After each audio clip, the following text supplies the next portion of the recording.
नमस्कार दोस्तों, स्वागत है आपका आज के टुडे ब्रेकिंग न्यूज अपडेट्स में, जिसमें एक एक करके आज के सभी मुख्य समाचार आपको बताएंगे। पहली बड़ी खबर में जिक्र होगा कि पाकिस्तान चीन को कड़ा संदेश, 1 महीने में 3 युद्धाभ्यास करेगा भारत, और मिलिट्री ड्रिल के क्या है मायने आपको बताएंगे दोस्तों। दूसरी ब्रेकिंग न्यूज में जिक्र होगा कि इमरान खान ने दी पाकिस्तान सरकार को चेतावनी, कहा नवाज की तरह भागूंगा नहीं, ISI की पोल खोल के रख दूंगा, और उसके बाद की भारत की तारीफ। तीसरी ब्रेकिंग न्यूज में जिक्र होगा कि जिम्बाब्वे से हारने के बाद ढोल जैसी हुई पाकिस्तान की हालत, जो आ रहा है वही बजाकर चले जा रहा है। चौथी बड़ी खबर में जिक्र होगा कि PM मोदी के विदेश नीति के दीवाने हुए रशिया के पुतिन, और बताया इनको सच्चा देशभक्त, कहा आने वाले भविष्य भारत का होगा।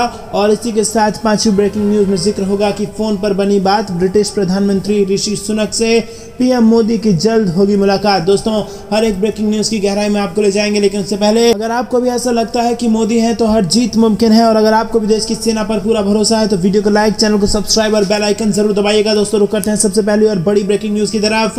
पाकिस्तान चीन को कड़ा संदेश, 1 महीने में 3 युद्ध अभ्यास करेगा भारत। जी हाँ दोस्तों, आपको बता दें कि गलवान में जो कुछ हुआ उसके बाद भारत ने खुद को और मजबूत करने की तैयारी कर ली है। साथ ही दुनिया में मचे उथल पुथल के बीच भारत भी अपनी सुरक्षा को और मजबूत करने में जुटा है, और इसी कड़ी में भारत उत्तराखंड के औली में अमेरिका के साथ मिलिट्री ड्रिल आयोजित करने वाला है। ये 15वां मौका होगा जब दोनों देश एक साथ युद्धाभ्यास करेंगे, और ये सैन्य अभ्यास बर्फीले इलाके में होगा। हालांकि चाइना ने औली में भारत के युद्धाभ्यास पर आपत्ति जताई है, लेकिन भारत भी अपने रुख पर अड़ा हुआ है। तो दोस्तों, एक ऐसा कदम उठा लिया है भारत ने जिससे LAC पर तनाव भी दूर होगा, LOC पर भी तनाव दूर होगा, और इसी के साथ चीन और पाकिस्तान, जी दोस्तों, चाइना पाकिस्तान की जो यहाँ पर युगलबंदी चलती है उसको भी तोड़ने में भारत की सरकार कामयाब हो जाएगी। दोस्तों, रुक करते हैं ब्रेकिंग न्यूज की तरफ। नवाज की तरह भागूंगा नहीं, ISI की पोल खोल के रख दूंगा, पाकिस्तान के पूर्व प्रधानमंत्री इमरान खान ने दी चेतावनी, और भारत की करने लगे तारीफ। जी हाँ दोस्तों, आपको बता दें कि पाकिस्तान के पूर्व प्रधानमंत्री इमरान खान ने एक बार फिर शहबाज शरीफ सरकार पर हमला बोला।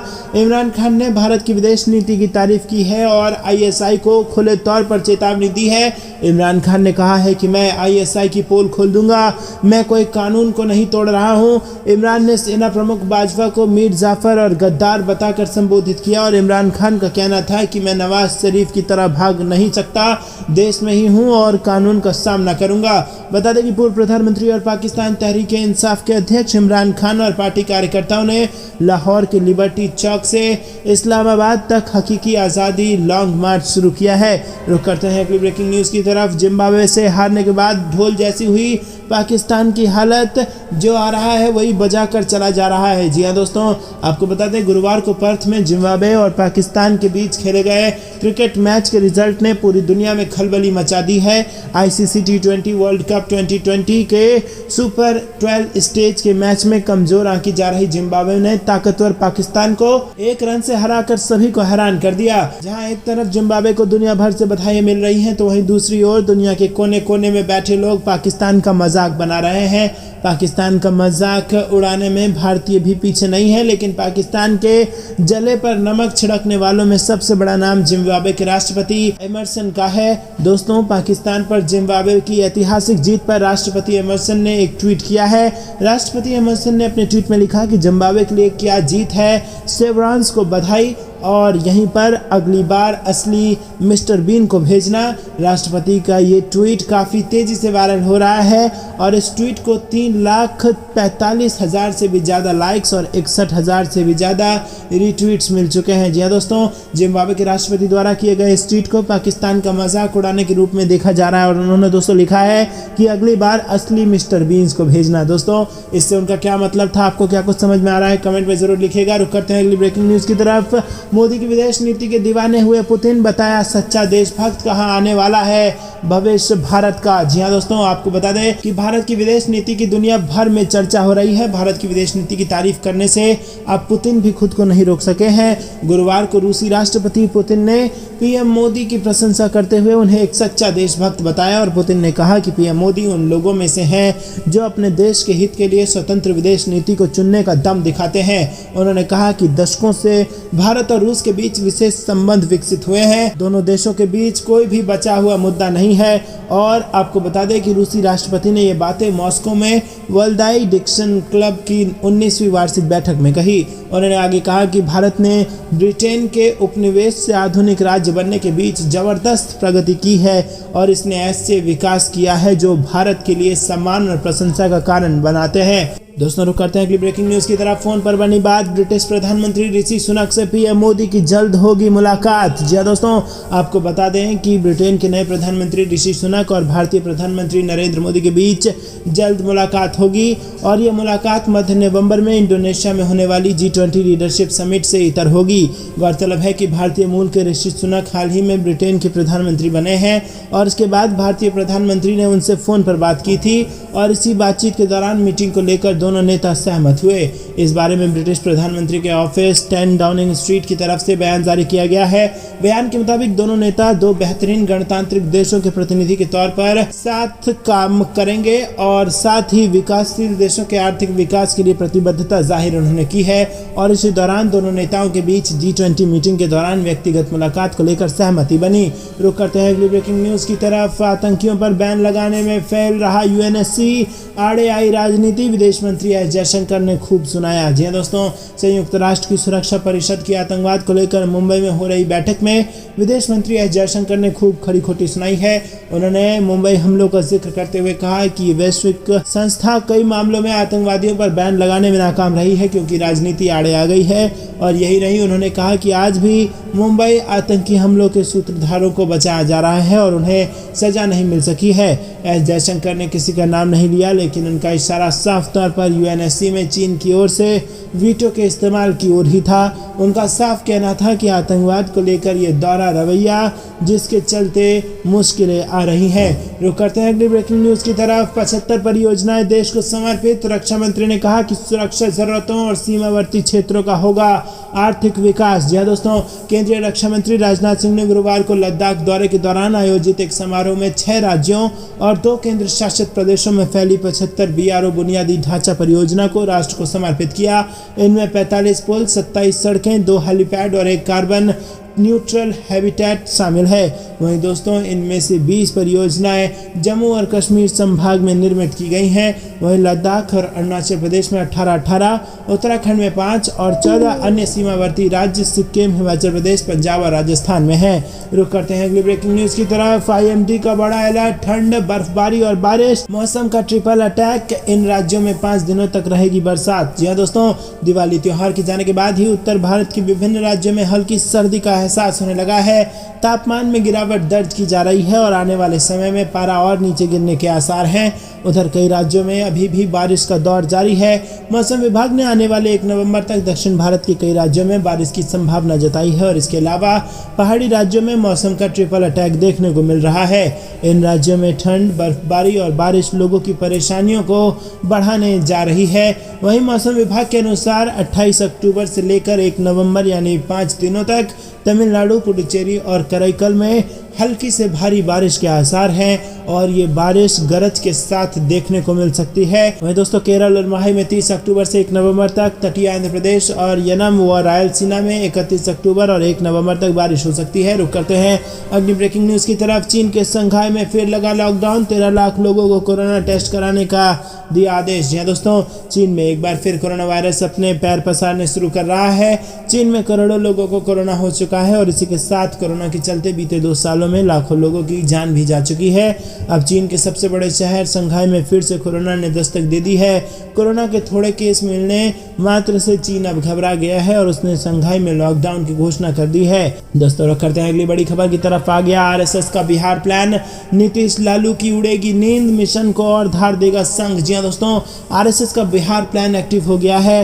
कोरोना का असर कम होने के बाद से ही राष्ट्रीय स्वयंसेवक संघ की सक्रियता दिख रही है और शाखाओं की संख्या में लगातार बढ़ोतरी दर्ज की जा रही है।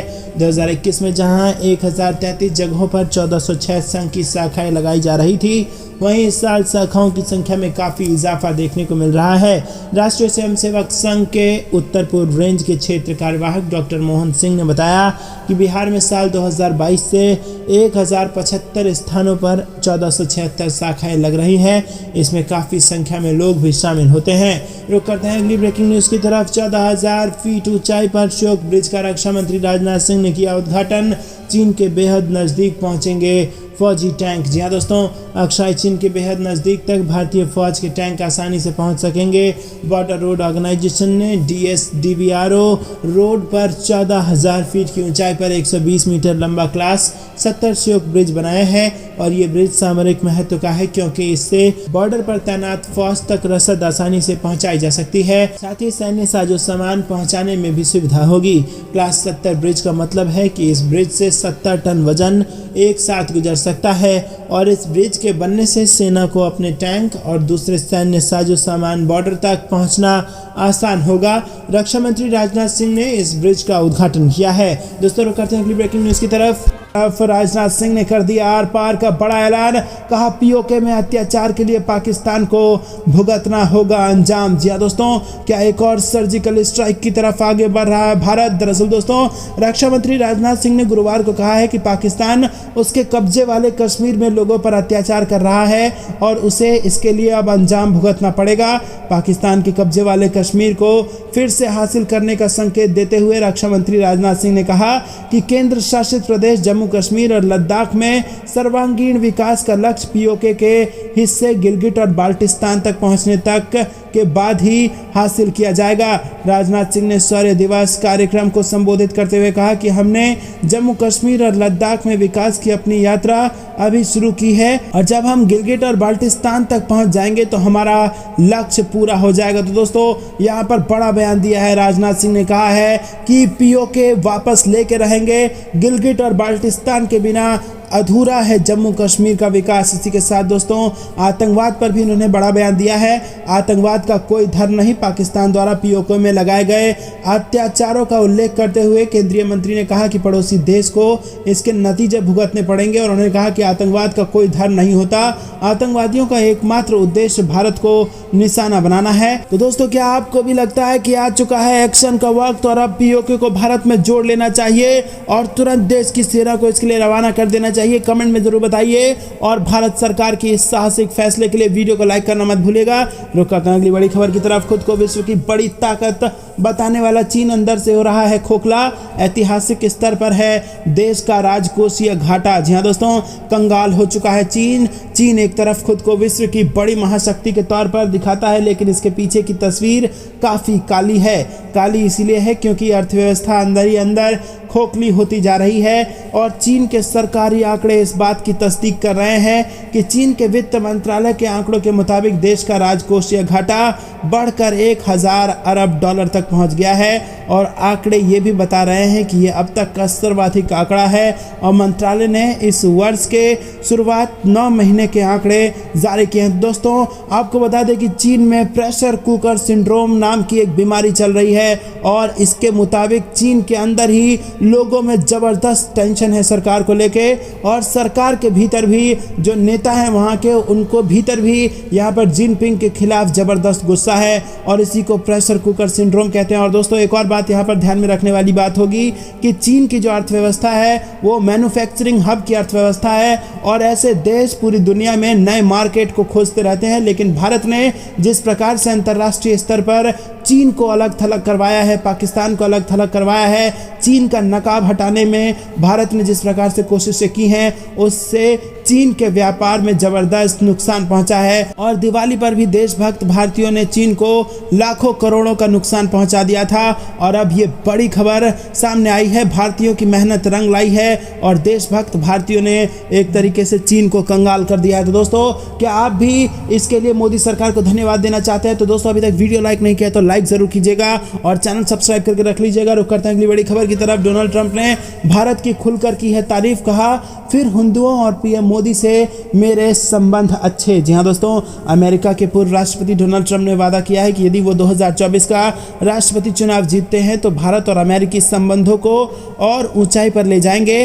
ट्रंप ने यह बात रिपब्लिकन हिंदू कोएलिशन की ओर से फ्लोरिडा स्थित अपने मार ए लोगो रिसोर्ट पर आयोजित दिवाली समारोह में कही। जी हाँ दोस्तों, दिवाली समारोह में डोनाल्ड ट्रंप ने यह बात कही है कि अगर मैं दोबारा राष्ट्रपति बनता हूं तो भारत से अमेरिका के संबंध और ऊंचाइयों पर जाएंगे। तो दोस्तों, क्या आपको भी ऐसा लगता है कि ये पीएम मोदी का कमाल है कि भारत की लोकप्रियता पूरी दुनिया में इतनी बढ़ गई है कि राष्ट्रपति बनने के लिए ट्रंप को भारतीयों का सहारा चाहिए? और इतना ही नहीं, जिस प्रकार से ब्रिटेन में भारतीय मूल के ऋषि सुनक को वहां पर प्रधानमंत्री बनाया गया है, उसके बाद क्या आपको भी ऐसा लगता है कि भारतीयों की आज इतनी ज्यादा महत्व इंटरनेशनल प्लेटफॉर्म पर बढ़ गई है कि भारत को ना केवल सुना जाता है बल्कि भारत को ध्यान से सुना जाता है? दोस्तों, आपको क्या कुछ लगता है कमेंट में बताइए, और वीडियो लाइक नहीं किया है तो लाइक जरूर कीजिएगा। रुक करते हैं अगली बड़ी खबर की तरफ। बॉर्डर पर कोई भी चाल चलने से पहले अब 10 बार सोचेगा पाकिस्तान सेना ने उठा दिया है इतना बड़ा कदम। जी हाँ दोस्तों, दुनिया भर में आतंकवादी घटनाओं के लिए कुख्यात पाकिस्तान भारत में भी नापाक हरकतें करने की कोशिश करता रहता है और कभी आतंकियों को ट्रेनिंग देता है तो कभी भारत में ड्रोन के जरिए निगरानी करता है। पाकिस्तान को जवाब देने के लिए भारतीय सेना ने कड़े कदम उठाए हैं, जिसके बाद नापाक हरकत करने से पहले पाक अब 10 बार सोचेगा। जी हाँ दोस्तों, लाइन ऑफ कंट्रोल पर ड्रोन निगरानी से निपटने के लिए सेना ने क्वाडकॉप्टर, जैमर और मल्टी शॉटगन सहित 2 सिस्टम लगाए हैं। और दोस्तों, आपको बता दें कि एक्वा जैमर की क्षमता 3900 मीटर की ऊंचाई तक होती है और यह एक्वा जैमर दुश्मन के ड्रोन को फ्रीज करने से पहले उसके ऑपरेटर के साथ सीमा पार से उसकी कनेक्टिविटी को तोड़ देता है और बाद की कार्रवाई के बाद इसे नीचे लाने के लिए मल्टी वेपन प्लेटफॉर्म पर लगे मल्टी शॉटगन द्वारा दूसरे एक्शन लिए जाते हैं। तो दोस्तों, एक ऐसा यंत्र, ऐसा वेपन लगाया है भारत की सरकार ने सीमा पर, जिसके बाद आपको बता दें कि इस हथियार के लग जाने के बाद पाकिस्तान की नींद उड़ चुकी है और पाकिस्तान की नापाक साजिशों का अब मुंह तोड़ जवाब दे सकेगी भारत की सेना और 10 बार अब पाकिस्तान सोचेगा बॉर्डर पर किसी भी प्रकार की हरकत करने से पहले। दोस्तों, रुक करते हैं अगली बड़ी खबर की तरफ। 370 हटाने के बाद शांति के नए युग की शुरुआत,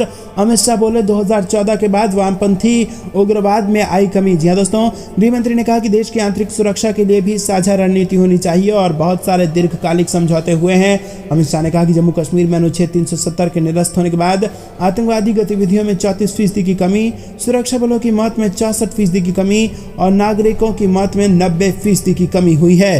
दोस्तों, रुक करते हैं अगली ब्रेकिंग न्यूज की तरफ। भारत ने सीमा पर चीन से तल्खी के बीच अमेरिका समेत कई देशों के साथ किया सैन्य अभ्यास। यहाँ दोस्तों, भारत ने सीमा पर चीन से तल्खी के बीच अमेरिकी समेत कई देशों के साथ बड़े स्तर पर सैन्य अभ्यास करने का फैसला किया है और इस दौरान भारतीय सेनाओं की तरफ से युद्धपोत, पनडुब्बियां, लड़ाकू विमान और हेलीकॉप्टर तैनात किए जाएंगे। बुधवार को ही भारत ने बंगाल की खाड़ी में सिंगापुर के साथ सैन्य अभ्यास शुरू किया और भारत ने क्वाड देशों के साथ कई बड़े अभ्यास की योजनाएं तैयार की हैं और इनमें जापान से दूर मलाबार अभ्यास, ऑस्ट्रेलिया समेत 3 आसियान देशों के साथ अभ्यास और चीन के पास वास्तविक नियंत्रण रेखा यानी एलएसी के पास अमेरिका के साथ ऊंचाई पर सैन्य अभ्यास शामिल है। दोस्तों, रुक करते हैं अगली ब्रेकिंग न्यूज की तरफ। जम्मू रेलवे स्टेशन के पास मिले 18 डेटोनेटर, बड़ी आतंकी साजिश की आशंका को कर दिया गया है नाकाम। जी हाँ दोस्तों, जम्मू कश्मीर में रेलवे स्टेशन पर टैक्सी स्टैंड के पास एक संदिग्ध बैग मिला और बताया जा रहा है कि बैग में कई डेटोनेटर और आईईडी बरामद किए गए हैं। वहीं दोस्तों, पुलिस और सुरक्षा बलों की टीम मौके पर है और बम निरोधक दस्ते को बुलाया गया है। टीम की तरफ से आसपास के इलाके में तलाशी अभियान भी चलाया जा रहा है। जानकारी के अनुसार जम्मू रेलवे स्टेशन पर एक संदिग्ध बैग मिला है और जांच में बैग में इम्प्रोवाइज्ड एक्सप्लोजिव डिवाइस यानी कि आईईडी और करीब 18 डेटोनेटर मिले हैं। रुक करते हैं अगली ब्रेकिंग न्यूज की तरफ। राम मंदिर में पहली मंजिल से एंट्री, सुरंग के रास्ते बाहर निकलेंगे श्रद्धालु और इस शैली में हो रहा है इसका निर्माण। जी हाँ दोस्तों, अयोध्या में राम मंदिर के निर्माण की तैयारी जोरों से चल रही है और दावा किया जा रहा है कि मंदिर का 50% निर्माण हो चुका है। जिस रफ्तार से काम चल रहा है उसके मुताबिक अगले साल के अंत से भव्य मंदिर का निर्माण पूरा हो जाएगा। एक खास शैली से मंदिर का निर्माण कराया जा रहा है और मंदिर में प्रवेश और बाहर निकलने के लिए नायाब आर्किटेक्ट का इस्तेमाल किया जा रहा है। रुक करते हैं अगली ब्रेकिंग न्यूज की तरफ। वायुसेना अगले देश में ही बनेंगे C295 एयरक्राफ्ट मैन्युफैक्चरिंग प्लांट की आधारशिला रखेंगे स्वयं प्रधानमंत्री मोदी। जी हाँ दोस्तों, गुजरात के वडोदरा में प्रधानमंत्री मोदी भारतीय वायुसेना के लिए C295 ट्रांसपोर्ट एयरक्राफ्ट के मैन्युफैक्चरिंग प्लांट की आधारशिला रखने वाले हैं। रक्षा मंत्रालय के प्रवक्ता ने इस बारे में जानकारी दी है। रक्षा सचिव की ओर से बताया गया है कि 30 अक्टूबर को प्रधानमंत्री मोदी C295 ट्रांसपोर्ट एयरक्राफ्ट के मैन्युफैक्चरिंग प्लांट की आधारशिला रख देंगे। रुक करते हैं अगली ब्रेकिंग न्यूज की तरफ। चीन भारत बॉर्डर से आई बड़ी खबर, लड़ाकू विमानों के संचालन के लिए बनेगा लैंडिंग ग्राउंड। जी हां दोस्तों, आपको बता दें भारत चीन बॉर्डर से एक बड़ी खबर सामने आ रही है। चीन द्वारा अपनी ओर से नए सैन्य बुनियादी ढांचे के निर्माण की खबरों के बीच भारतीय सेना के अधिकारियों ने गुरुवार को बड़ी जानकारी दी है और सैन्य अधिकारियों के मुताबिक भारत जल्द ही पूर्वी लद्दाख में LAC से 50 किलोमीटर से कम दूरी पर लड़ाकू विमानों के संचालन के लिए अपने न्योमा उन्नत लैंडिंग ग्राउंड के उन्नयन के लिए निर्माण कार्य शुरू करने जा रहे हैं। रुक करते हैं अगली ब्रेकिंग न्यूज की तरफ। अगली लोकसभा चुनाव में जीत की हैट्रिक का बीजेपी प्लान, 150 सीटों पर हो सकती है पीएम मोदी की रैली। बिहार पॉलिटिक्स से बड़ी खबर। जी दोस्तों, लोकसभा चुनाव 2024 में जीत की हैट्रिक के लिए भारतीय जनता पार्टी ने अपनी रणनीति में संशोधन किया है। पार्टी ने अपने क्लस्टर प्लान में संशोधन किया है और बीजेपी बिहार में जीती हुई सीटों को बरकरार रखने के अलावा उन सीटों पर फोकस करेगी जहां पिछले चुनाव में गठबंधन के सहयोगियों या विरोधियों को जीत मिली थी। और इसी के तहत पार्टी के शीर्ष रणनीतिकारों ने बिहार से क्लस्टर प्लान में पहले से चयनित 4 सीटों की संख्या को बढ़ाकर 10 कर दिया है। ऐसे में अब राष्ट्रीय स्तर पर 144 से बढ़ाकर क्लस्टर सीटों की संख्या 150 हो गई है और इन चुनिंदा सीटों पर प्रधानमंत्री नरेंद्र मोदी की मेगा रैली होगी। दोस्तों, रुक करते हैं अगली ब्रेकिंग न्यूज की तरफ। कंगाल पाकिस्तान हुआ लाचार, डुबाने वाला है निवेशकों की इतनी बड़ी रकम जिससे दुनिया में है खौफ। जी हाँ दोस्तों, कंगाल पाकिस्तान अपना कर्ज नहीं चुका पाएगा, इसको लेकर अंतर्राष्ट्रीय निवेशकों की टेंशन बढ़ गई है। और दोस्तों, आपको बता दें कि कंगाल होते पाकिस्तान ने अपने देश के निवेशकों को भी कंगाल कर दिया है और निवेशकों के सारे पैसे पाकिस्तान में डूबने वाले हैं, जिससे दुनिया भर के निवेशक जिन्होंने पाकिस्तान में निवेश किया था सब खौफ में आ चुके हैं। दोस्तों, रुक करते हैं अगली ब्रेकिंग न्यूज की तरफ। कनाडा में बवाल, खालिस्तान समर्थकों ने किया तिरंगे का अपमान, तो खफा भारत प्रेमी सड़क पर उतरे और जमकर किया कनाडा में बवाल। जी दोस्तों, कनाडा में टोरंटो के नज़दीक ब्रैम्पटन में खालिस्तान समर्थक व भारत माता के प्रेमी आमने सामने हो गए हैं। जहां खालिस्तानी समर्थक खालिस्तान जिंदाबाद के नारे लगा रहे थे, तो वहीं दूसरी तरफ से राष्ट्रवादी विचारधारा वाले देशभक्त तिरंगा लेकर हिंदुस्तान जिंदाबाद के नारे लगाने लगे। खालिस्तान समर्थकों ने कार में तिरंगा झंडा लेकर जा रहे लोगों के हाथ से छीनकर उसका अपमान किया। इस दौरान काफ़ी तनाव की स्थिति कनाडा में बनी रही। खालिस्तानी समर्थक कनाडा के ब्रैम्पटन शहर में बंदी छोड़ दिवस की रात खालिस्तानी झंडा लेकर पहुंचे और नारेबाजी करने लगे। तो दोस्तों, कनाडा में खालिस्तानियों ने बवाल काटा, तो जिसके बाद भारत प्रेमी देशभक्तों ने वहां पर दिया मुंह तोड़ जवाब और तिरंगा लेकर लहरा दिया। भारत माँ की जय के नारों से पूरा कनाडा गुजा दिया और सड़क पर उतर गए भारत प्रेमी और खालिस्तानियों का जम के किया मुकाबला। तो दोस्तों, अगर आप भी भारत के साथ हैं, भारत प्रेमियों का समर्थन करते हैं, तो वीडियो को लाइक करना मत भूलेगा।